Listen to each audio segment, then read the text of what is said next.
quarta-feira, domingo pela manhã. Agora vamos falar também Gênesis capítulo 6, versículo 22. Como de costume, se você puder, a palavra, agora é a palavra oficial. Se pudesse colocar de pé, para a honra e para a glória do Senhor. Se tiver muito frio, fala conosco. Tá bom? Faz aí o sinal que a gente aumenta lá. Bota mais temperatura acima. Que benção, que benção. Falta de algumas famílias, vamos orar por eles. Orem pela irmã Silvia, a pressão está oscilando, está fazendo mapeamento, está com o aparelho, falta de ar, enfim. Então estamos orando. Suas orações, ora. Intercessão tem orado, irmãos. Eu acompanho a oração das irmãs, oro junto, boto o áudio, e aí dobro os joelhos quando eu lugar que eu posso. Eu oro junto com o áudio, acompanho. Os irmãos estão orando. Às vezes a oração é 14 minutos, 15 minutos. A gente bota o áudio, a gente desce. Estão orando pelos irmãos, estão orando pela igreja. Ministério silencioso. Você não vê, mas tem oração todo dia. Tem oração pela igreja e pelos irmãos de segunda a segunda. Sempre, todo dia tem oração no ministério de intercessão. Gênesis capítulo 6, versículo 22, vai dizer assim, Gênesis 6, desculpa se eu falei algo diferente, Gênesis 6, versículo 22, agora é o momento que eu vou pedir sua atenção, máxima atenção, para que possamos entender a palavra, aquilo que Deus tem. Vamos orar ainda hoje pelas famílias, vamos orar ainda hoje por avivamento, por feridas, por fidelidade. Mas tem uma palavra de Deus, eu já passei bastante aqui por Gênesis. Eu vou ter que repetir algumas coisas para chegar onde eu quero, onde Deus me levou. Gênesis capítulo 6, versículo 22 vai dizer assim: assim fez Noé segundo tudo o que Deus lhe mandou, assim o fez. Como já oramos, não vou orar de novo, mas vou repetir. Assim fez Noé segundo tudo o que Deus lhe mandou, assim o fez. Podem sentar, para a honra e para a glória do Senhor. Mas eu sei que vai dar curiosidade durante a pregação, alguns vão querer ler, mas deixa para ler em casa, né? Vamos nos atentar àquilo que Deus colocou em nossos corações. Esse versículo aqui de Gênesis capítulo 6, versículo 22, quase que disputa com o menor versículo da Bíblia, que vão dizer que é: e Jesus chorou. Geralmente nas gincanas de jovens, adolescentes, é um versículo bem pequeno. E nós estamos falando hoje de detalhes. Dentro dessa janela quebrada chamada fidelidade, pela manhã nós falamos sobre o porém. Porém que quebrou muita coisa na vida de Davi. E hoje à noite nós queremos falar desse detalhe. Assim fez Noé. Segundo tudo que Deus lhe mandou, assim o fez. E aqui está o segredo para tudo que Deus propôs na vida de Noé. O versículo 22, ele vai ser muito claro. Assim fez Noé. Segundo tudo que Deus lhe mandou, assim o fez. Parece simples. Quando nós lemos o versículo 22, quando nós vamos ver que Noé ele teve que ouvir o que Deus tinha para ele. Noé ele teve que ouvir os projetos de Deus, não só para ele, mas para toda a sua casa. O que estava em jogo ali não era só a vida de Noé. Na verdade, o que estava em jogo era a continuação da humanidade. Deus ele chega num ponto com a humanidade onde ele quer acabar com toda a carne sobre a terra. E alguns vão dizer: não, é um Deus genocida, é um Deus que mata, mas o homem chegou num ponto onde Deus vai olhar para o homem, e quando a Bíblia fala em Deus se arrependeu, é no sentido de que Deus vai agir para que aquilo ali não mais aconteça daquela forma. Ou seja, o homem chega num nível de crueldade, de maldade, o homem chega num ponto de maldade em que Deus não mais vai aturar o que o homem está fazendo. E aí no versículo 22, nós vamos ver Noé fazendo tudo. A Bíblia vai ser clara. Ele vai ouvir as instruções. Não foram instruções muito fáceis não, meus irmãos. Nós vamos ver que dentro daquilo que cabia a Noé, ele foi fiel. as instruções. Essa fidelidade eu posso trocar por obediência. Noé, ele vai ouvir e ele vai cumprir aquilo que Deus estava mandando ele fazer, a ponto da Bíblia relatar que tudo o que Deus mandou, Noé fez. Se olharmos para Gênesis, eu vou fazer aqui uma retrospectiva do que Noé fez diante do Senhor, para que ele fosse abençoado, porque não só ele, mas toda a sua casa. É interessante que nós hoje temos alguns jargões que parece que nos tiram da direção da palavra. Eu me preocupo com isso, vou falar um pouco sobre isso mais adiante na mensagem. Gênesis capítulo 6, versículo 2, vai dizer o seguinte, vai dizer que viram os filhos de Deus, que as filhas dos homens eram formosas, tomaram para si mulheres de todas e escolheram. Fala aqui da descendência, daquilo que era bom, fala aqui da corrupção do gênero humano. Está falando aqui da corrupção do gênero humano. Quando o homem, ele começa a ficar ruim, com a descendência ruim, isso vai aumentando. Gênesis 6, capítulo 4, havia naqueles dias gigantes na terra, filhos destes eram os valentes que houve na antiguidade, homens de fama, ou seja, homens que queriam, que trabalhavam para o seu próprio ego, que queriam. Quando fala homem de fama, vai falar de disputa. Quando fala de homem de fama, vai falar do mais forte, da lei do mais forte sobre o mais fraco, daqueles que não olhavam. Ou seja, o ser humano piorou muito, a ponto de Deus olhar e falar que era chegado, era tempo de acabar, dar fim a toda aquela maldade. Capítulo 6, versículo 8, vai dizer assim: Noé, porém, achou graça aos olhos do Senhor. E aqui eu quero parar um pouco, abrir um parênteses. Se Noé fez o que fez, é porque Deus derramou graça sobre a vida de Noé. Se amamos, se pregamos, se fazemos a obra, se abençoamos a nossa família, porque antes Deus olhou para nós, antes Deus achamos graça diante do Senhor. Não me pergunte como, eu não sei que coisa especial havia em Noé, mas dele achou graça diante do Senhor. Deus vai falar mais na frente, diante de toda uma geração corrupta, uma geração caída, Noé acha graça diante do Senhor. Gênesis 6, capítulo 14, Deus vai chegar para o Noé e vai dar as instruções. Irmãos, é importante entendermos o quanto vale ser fiel àquilo que Deus está falando, que nós devemos fazer e nos submeter. Faze para ti uma arca de madeira de gofer, farás compartimentos na arca e a betumarás por dentro e por fora.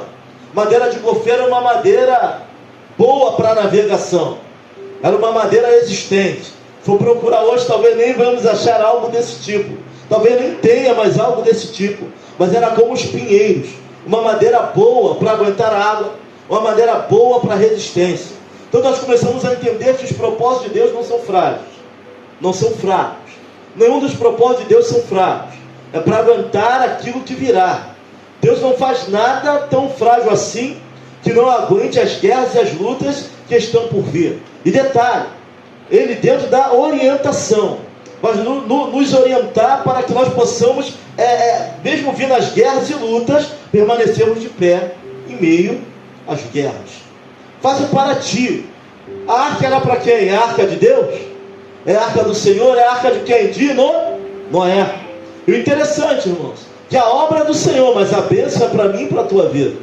Tudo que fazemos para Deus abençoa a nossa vida.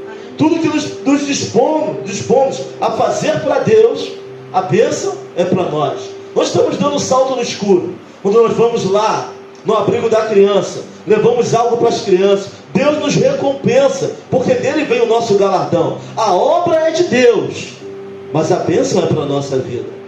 Quando nós saímos da nossa zona de conforto e fazemos algo que Deus está mandando, nos submetemos à sua palavra, nos submetemos ao seu governo, o maior beneficiado disso tudo somos nós.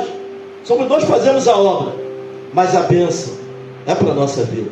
Faze para ti. Deus está falando: olha, a obra é para vocês, não é para mim. É para ti uma arca de madeira de gofer, e a betumarás por dentro e por fora. Nós vemos que o mistério não começa de fora para dentro, começa de dentro para fora. Por que betumar? Porque ainda não havia chovido daquela maneira sobre a terra. Deus regava a terra com orvalho, vestiu a maneira pelo qual Deus fazia. Mas aquela chuva, Deus iria abrir as portas da comporta dos céus, iria chover 40 dias e 40 noites. toda a carne sobre a terra seria exterminada. E Deus vai falar para Noé: Noé, faze para ti uma arca de madeira de gofer, e a betumarás por dentro e por fora. E o que é o betume, pastor? Betume é o elemento que o pescador usa para não entrar água dentro do barco. Ou seja, o projeto estava sendo preparado para aguentar as pancadas que viriam sobre ele. Ou seja, a tua família não é tão frágil quanto você pensa. Tu tem família, se tu se colocar diante do Senhor, virão as lutas, virão as pancadas, mas estamos sendo preparados para suportar e permanecer em Cristo Jesus. Amém ou não amém? Amém. Glória a Deus. E a betumarás por dentro e por fora. O mistério começa por dentro. Sabe, a blindagem não é de fora para dentro, é de dentro para fora. Não é a aparência que estão dando do projeto, não é a forma que olham para o projeto. Talvez olhem para você e do lado de fora vê alguém muito frágil, mas a questão não é no que está fora, é no que está dentro. Começou a betumar de dentro para fora, para que pudesse aguentar aquilo que viria. E Deus vai anunciar a Noé. Gênesis 6, versículo 16: farás a arca uma janela. Eu já preguei sobre a janela aqui várias vezes, então não vou me ater à janela. Janela é a porta de escape, irmãos. Pastor, está muito difícil para mim, estou respirando de canudinho. Deus sempre deixa uma janela para você respirar.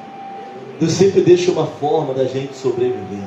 Sabe, não se desespere pelas lutas que está passando. Olha para o irmão e fala assim: há uma janela aberta para nós. Sabe, senão na terra tem uma janela nos céus. Eu vejo João na ilha de Pátimos, preso, aprisionado, mas Deus vai abrir a visão, ele preso na terra, mas tem uma janela, sempre tem uma janela aberta para quem serve a Deus. Pastor, está difícil a guerra, está difícil a luta, mas sempre tem uma janela aberta. Eu também estou passando por lutas, guerras. Hoje a Janice falou assim: você está tranquilo? Eu estou tranquilo não. Deus conhece o meu coração, mas eu vou ter que descansar no Senhor e confiar. Não é que eu não esteja fazendo nada, é diferente. Esperar em Deus não é não fazer nada. Vou ter que descansar no Senhor e confiar, porque Ele é bom e há de abrir uma janela para nós. Então creia. Talvez você esteja amargurado nesta noite, talvez seu coração esteja pequenininho, mas irmãos, Deus sempre vai deixar uma janela. Oh glória! Sempre vai deixar uma janela. Janela onde entra vento, janela onde você vai soltar pombo para ver se as águas baixaram, janela onde você vai soltar corvo. Quem aqui as águas não baixaram? Tem certeza? Pastor, as águas ainda não baixaram na minha vida. Pode levantar as mãos. Mas continua soltando. Sabe, enquanto o corvo voltar, porque não tem lugar para ele pousar. Enquanto a pomba volta, que ainda não tem lugar. Mas a Bíblia também vai dizer: lembrou-se Deus de Noé e fez o vento soprar e as águas baixaram. Quando ele lembra, ele resolve. O lembrar de Deus é resolver a questão. Aleluia. Mas o fato é que ele fala: faz para ti uma arca de madeira de gofer, a betumarás por dentro e por fora, 300 côvados, do tamanho do Maracanã, compartimentos para cima, compartimentos abaixo. Uma janela só, uma única janela e uma única porta. Isso aqui é interessante. Falamos que hoje é um domingo, fidelidade, de detalhes, de poréns, de pequenos detalhes que fazem grande diferença na nossa vida. Agora imagine você, Deus te dando tudo isso, Deus falando para você: eu vou abençoar a tua casa, vou mudar a sua trajetória, mas escreve aí, olha a relação que eu vou te dar, segue esse negócio. Capítulo 6, versículo: fez Noé tudo. Os cômodos. Um cômodo era mais ou menos 40 a 50 centímetros. Já os 300 cômodos, compartimentos acima, compartimentos abaixo. Deus vai dando a direção. E é necessário, irmãos, para entender o que é fidelidade, é necessário ouvir. Sabe, para ser abençoado, que essa dádiva, porque ser fiel a Deus é uma dádiva, é difícil. O homem sozinho não consegue, mas Noé acha graça, e a graça do Senhor está sobre a nossa vida. É necessário ouvir e entender o que Deus está falando. Sabe, eu fui cortar cabelo ali, e eu gosto de falar, lá em Nilópolis eu falei assim: olha, passa a navalha. E eu começo a observar as coisas à minha volta. Sou uma pessoa muito observadora, e até a rotina e o dia a dia me ensina. Nós somos uma geração que não sabe ouvir. Nós somos uma geração que não estamos atentando nem a voz de um nem do outro, muito menos aquilo que Deus está falando para a igreja ou ao nosso coração. E por isso que as coisas estão sendo tão difíceis para nós. Eu entrei ali, eu sentei. Aí a primeira vez que eu fui, Eu falei assim, qual é o corte? Eu, navalha. Corte é padrão já pro Leonardo, meu cabelo já está grande demais. Navalha, tá grande, irmão. Estou me sentindo cabelão, sentindo roqueiro, cabelo pro alto. Navalha. Sentei, navalha. Aí eu olhei, aí tem um rapaz, ele aparenta ter uns 24 anos, jovem. E aí chegou o pai dele. Eu entendi que o pai dele, cabeça branca, era o chefe da barbearia. Aí o pai dele chegou, aí o outro falou assim, teu pai tá aí, veio atender os clientes dele. Ele mora na Região dos Lagos, só corta cabelo segunda-feira e se marcar por telefone. Ele já está nessa fase. Ele trabalhou a vida toda, ele abriu, deixou o filho dele lá, né? Agora ele só vem segunda-feira quando ligam, marcam por telefone, né? Marombeirinho, coroa já marombeiro, né? Vem assim, cocota, ele chegou lá, né? Para poder fazer, porque ligaram para ele, já está nessa fase. E ele deu uma oportunidade para um jovem de aprender na cadeira, né? Aí o jovem já pintou o cabelo dele ficou azul. O filho lá era de uma cor, agora está com o cabelo azul. Aí eu sentei na cadeira, eu dou oportunidade para o jovem, virei cobaia, né? Alguém tem que ser a cobaia, alguém tem que aprender, não é isso? Foi a cobaia, né? Estou olhando lá, o pessoal chega, corta o cabelo com o filho do senhor, com o senhor, com o jovem, não, né? Porque ele está aprendendo, fala, não, pode, corta aí, a navalha, o que é navalha, né? Aí ele pegou, aí o que tem 24 anos, é empreendedor. Além de ele olhar lá para o pai, ele conversando comigo, ele faz passeio, turismo, sai lá da Ilha do Governador, está trazendo agora para Nilópolis. Aí eu olhei o jovem, aí ele virou para o jovem e falou assim, olha, passa a máquina baixa para ficar mais confortável para o cliente. Aí ele falou assim, o que tem? A máquina baixa ou a navalha direto? Aí ele olhou, com a maior paciência do mundo, passa baixa. Aí ele passou. Aí ele fez a espuma, né? Aí passou aquela espuma e veio com a navalha. Aí ele, passa mais espuma. Mas dá para não acabar numa espumada só. Ele, se fosse para fazer de qualquer maneira, o cliente faria em casa. Aí ele, passou a espuma. E eu, refletindo na dificuldade, até para aprender, para ouvir, alguém sabe mais. Aí você fala assim, mas é um jovem. Aí eu fui comprar um suco ali na Conceiças, é isso? Conceiças? De abacaxi, manga e mais alguma coisa de morango. É um suco louco, irmão. Mas o negócio é bom. Tu bebe, arde isso aqui tudo. Quem tem sinusite nem toma aquele negócio. Aí tinha alguém em treinamento. Aí tinha alguém, uma pessoa ensinando. Aí agora já era uma senhora de meia idade, 35 a 36 anos. Eu vi que a pessoa estava perdendo a paciência com ela. Falou assim, amiga, sabe aquele amiga? Aquele sentido, amiga, bota o abacaxi aí. Eu sei. Amiga, bota água. Eu sei. Amiga, pergunta o cliente se ele vai querer adoçante ou açúcar. Eu ia fazer. Aí a pessoa virou e falou assim, olha, eu vou falar para gerente que tu não precisa de treinamento não. Tu já sabe tudo o que tem que fazer. Então eu não posso dizer que não ouvir é algo só de jovem. Eu não posso dizer que uma geração que não consegue ouvir, é muito fácil, a gente aponta, o jovem não consegue ouvir nada, tudo bem, são mais acelerados. Mas tem pessoas de meia idade que não sabem ouvir. E tem pessoas da terceira idade que já deixaram de ouvir há muito tempo. Parecemos a geração de Samuel, onde vamos ver alguém que nunca ouviu a voz de Deus, e um profeta que deixou de ouvir a voz de Deus. E parecemos essa geração de pessoas que não conhecem, uns que já deixaram de escutar há muito tempo. Então, nós vamos ver que para Noé poder ser bem sucedido, ele teve que ouvir. E nós somos a geração que tem muita dificuldade em ouvir. Sabe, os jargões que nós usamos hoje. É eu e Deus. Isso é desculpa para quem não quer ouvir. Sabe, eu estava conversando com o jovem sobre essas frases. Eu converso também, irmão. O pastor não só dá cajadada não, a gente troca uma ideia também, né? E a gente falando das frases, e surgiu uma frase na nossa conversa: quem converte é o Espírito Santo. E a gente conversando, eu falei, realmente, quem converte é o Espírito, mas não se submete a ele não para ver. Não ouve não o que ele tem para dizer. Não, realmente, tem razão. Não, conversa amigável, tá? A gente estava dando cajadada não. Porque os jargões que nós usamos hoje, sou e Deus, é coisa de quem não quer ouvir. Sabe, o jargão que nós usamos hoje, quem converte é o Espírito, é coisa de quem não quer ouvir a palavra e muito menos mudar de atitude. Olha, sou eu e Deus.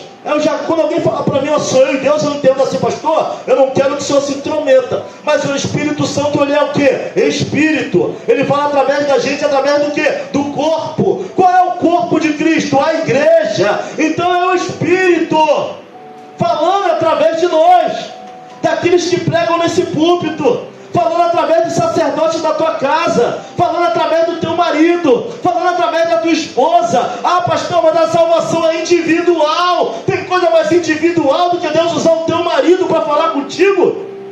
É individual, porque é contigo. Mas é o Espírito Santo usando quem? O corpo, que é a igreja.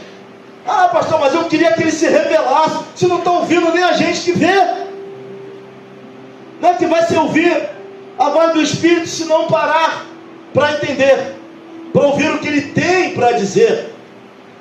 E aí eu fico me pensando, agora eu estou conjecturando, de tantos que Deus já levantou para falar conosco, de tantos que Deus já levantou para falar, muda a trajetória, faz assim, se fortalece, aprenda na palavra. E o que a gente vai falar para Deus naquele grande dia? Ah, o Senhor não se revelou a mim. Ah, mas eu mandei meu servo, eu mandei minha serva, o corpo, o irmão que estava do teu lado, você ouviu a palavra, só não quis se dobrar a ela. Ah, salvação individual. Vamos para a palavra? Deus vai chegar para Noé e vai falar o que para ele? Entrarás nesta arca, tu, tua esposa, seus filhos e as mulheres dos seus filhos. Ah, pastor, mas aqui tinha um propósito específico, que era repovoar a terra. Mas eu vejo através de um homem que se posiciona por fidelidade a Deus, a misericórdia de Deus ser extensiva a toda a sua família e a toda a sua casa. A Bíblia vai dizer que no ano 600 da vida de Noé, ele entra, e a porta da arca é fechada, e agora quem está fora não pode entrar. Nós vamos ver em alguns filmes, vamos ver até em desenhos bíblicos, Noé pregando e as pessoas ouvindo do lado de fora. Na minha Bíblia não tem nada sobre o alerta para as pessoas em volta. Já achou na tua Bíblia alguma coisa parecida com isso? E Deus mandando ele pregar para a pessoa? Nem sei se houve essa oportunidade de pregação. Chegou num ponto de maldade o ser humano, de corrupção, que Deus ele vai olhar para Noé, Deus ele vai achar graça, Noé acha graça diante do Senhor, e Deus vai dar o papo. E a Pujal entendeu o que eu estou falando, que alguns não querem ouvir o papo. Vai chamar Noé, vai chegar no fim de toda a carne. Faze para ti uma arca. Agora era de Noé obedecer ou não, ouvir ou não, ser fiel ou não às instruções. Quando Deus está falando quebranta, o teu coração quebranta. Quando Deus está falando para você, olha, caminha nessa direção, caminha. Porque não ouvir a voz de Deus pode abrir portas que não é de fidelidade, mas de infidelidade. Assim como a fidelidade nos leva à ascensão e bênção de Deus, a infidelidade nos leva ao fracasso e queda.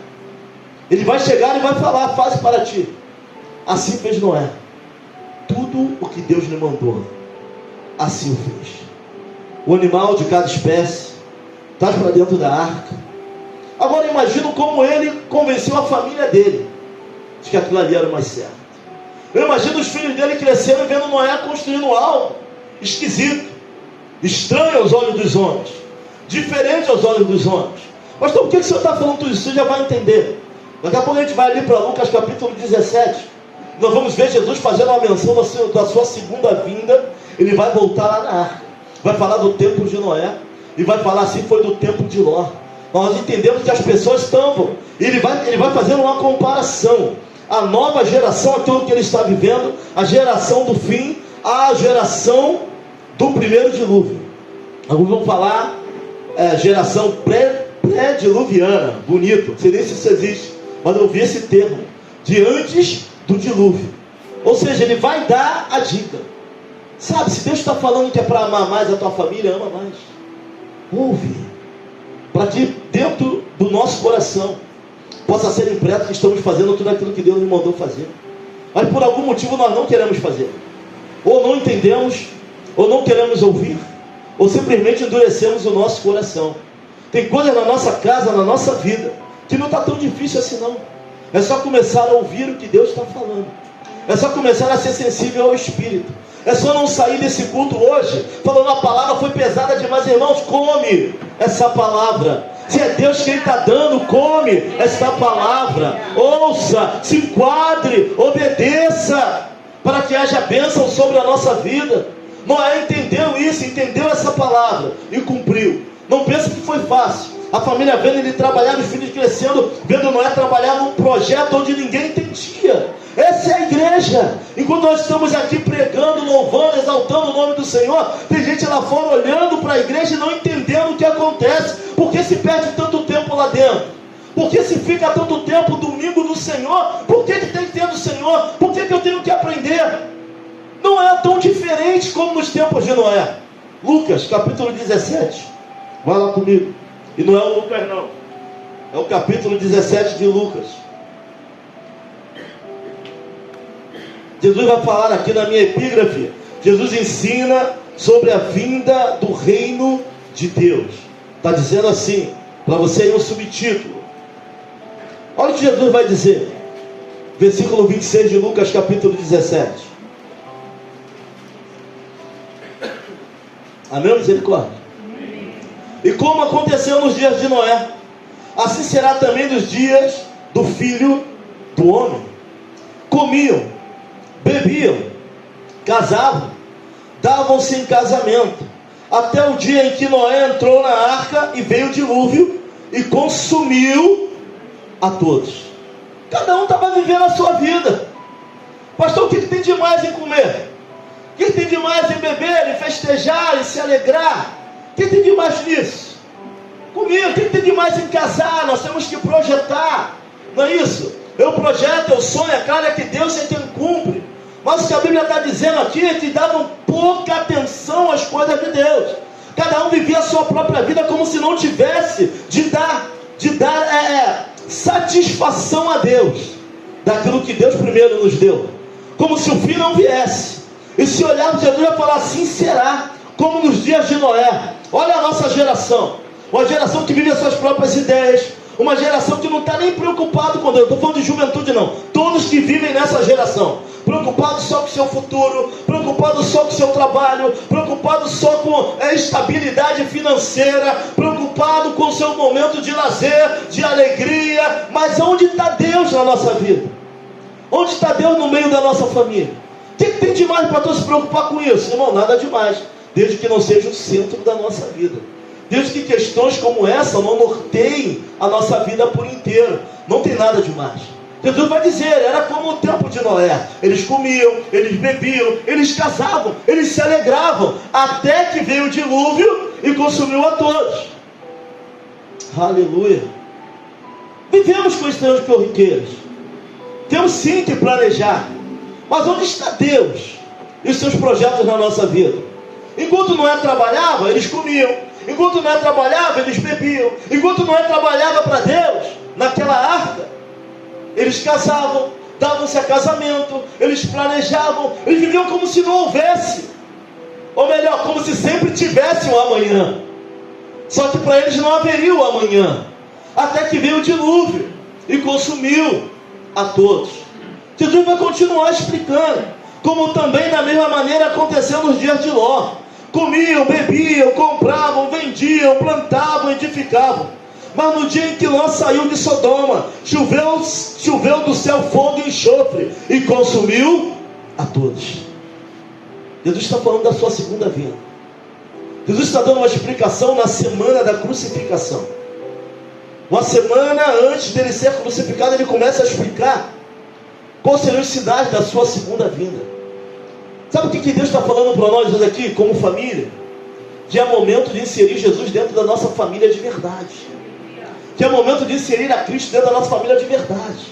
Não adianta só querer colocar só coisas materiais, as coisas espirituais. Deus, de verdade, pregar o Jesus. Se tem algo que a família ela precisa ser comprometida, é ensinar quem é Deus dentro da sua casa. Não é algo da escola bíblica dominical só, não é algo só do departamento infantil, não é obrigação só do pastor. É necessário inserir a Cristo de verdade dentro da nossa casa, porque esses sinais ao qual nós acabamos de ver, comiam, bebiam, casavam, plantavam, viviam as suas ideologias. Já era assim em Sodoma e Gomorra. sodomia, viviam da maneira que queriam. Olha para o mundo hoje, olha a comparação que Jesus vai falar sobre os sinais. Cada um vive do seu próprio jeito, suas próprias ideias, cada um é feliz da sua forma, mas ninguém se achega para o Criador. Ninguém se achega, Senhor, isso está certo. Ninguém se achega àquele que é o autor e o consumador da nossa vida.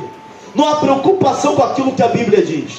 Não há preocupação com aquilo que o Espírito diz. Não há preocupação com aquilo que o Espírito está movendo no meio da igreja. Eles olham para a igreja hoje, até mesmo que é da igreja, ainda não acredita dessa maneira. Alguns ainda não veem dessa forma. Jesus é a nossa arca. Jesus é o grande projeto de salvação da humanidade.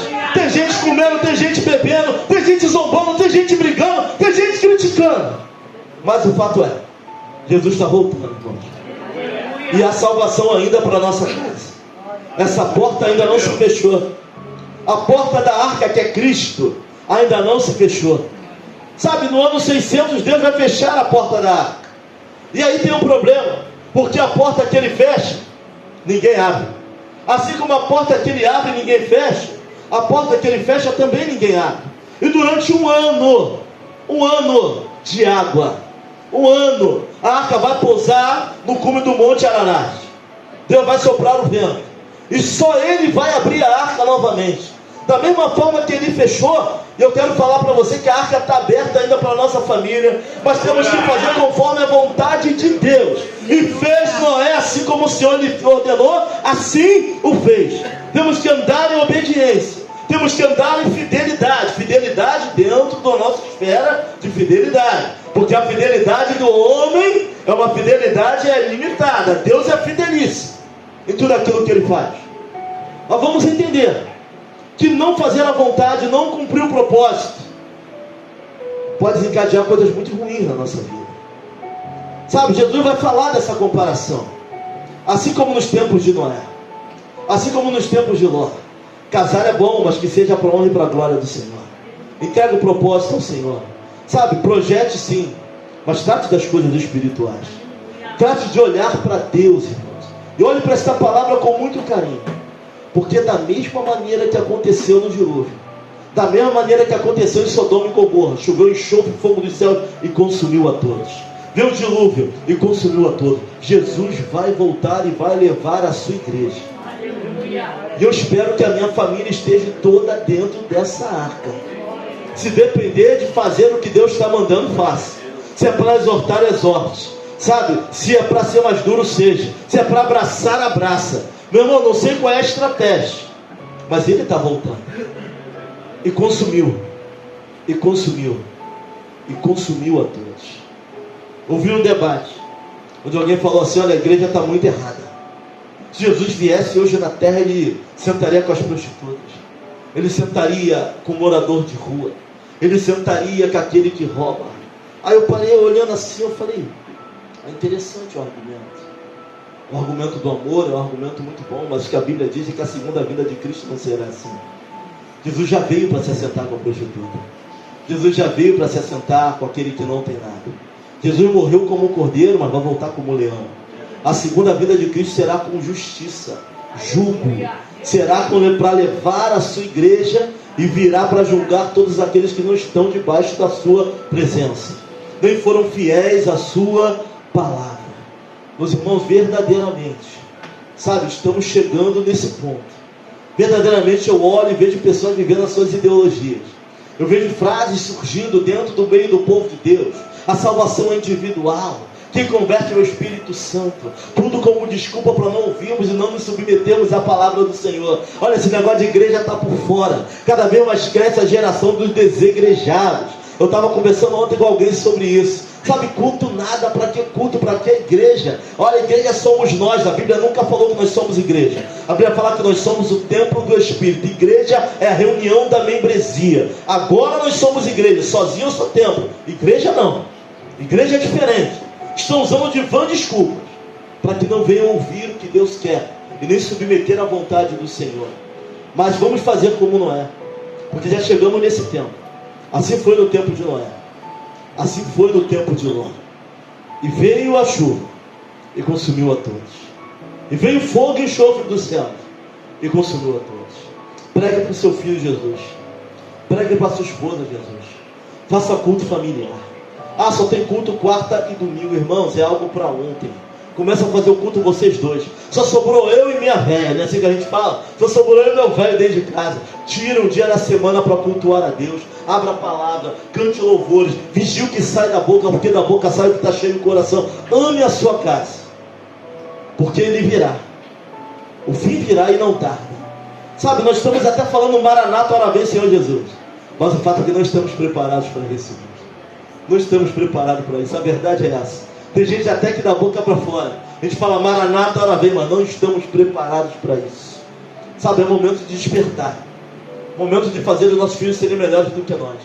É momento de fazer a geração que virá pregar ainda mais do que nós pregamos hoje. Louvar ainda mais do que louvamos hoje. Orar ainda mais do que oramos hoje. Sabe o que eu declaro na vida dos nossos filhos? Que eles sejam o dobro daquilo que nós somos, para a honra e glória do nome do Senhor. Porque na época de Miguel vai estar muito mais difícil. Na época de Bianca vai estar muito mais difícil. Se está assim agora, imagina daqui a 10 anos. Quando o Radassa assumir, quando o Radassa for pregar na juventude, como vai estar a juventude daqui a 10, 14 anos. Mas a missão da igreja é falar. A arca está aberta. A porta dessa arca que é Cristo está aberta. Tem lugar para mim e para a tua família. Tem lugar para a nossa família dentro dessa arca. Pastor, fechou a porta, ninguém sai. Ninguém sai do projeto. É todo mundo ali trabalhando. Joga para o lado, joga para o outro. Não tinha leme. Sabe o que é leme? É aquilo que vai dar a direção. O timão é aquilo que vira para a direita, para a esquerda, para ir para a direita. Mas sabe quem estava no leme? Quem estava na direção dessa arca? Jesus. Eu vou conjecturar aqui mais uma vez. Eu imagino as pessoas olhando a arca, batendo na pedra. Agora quebra. Agora o projeto afunda. É feito de madeira de gofê. É betumado por dentro e por fora. É projeto que ouve a instrução. É projeto que é feito segundo a palavra que veio dos céus para a terra. Não quebra fácil não. Tem gente olhando para a tua vida aí falando agora ele quebra. Agora ela quebra. Essa situação ela não passa. Pode ser de oração, mas não passa desse ano dentro da igreja. Fala para mim, ao seu lado assim. Tu é projeto feito de madeira de gofê. Betumado por dentro e por fora. Não quebra fácil assim não. É só obedecer. É só ser fiel. Fiel dentro da nossa capacidade de fidelidade. Nós até amamos. Deus é amor, infinitamente amor. Nós temos essas características. Mas é necessário permanecer.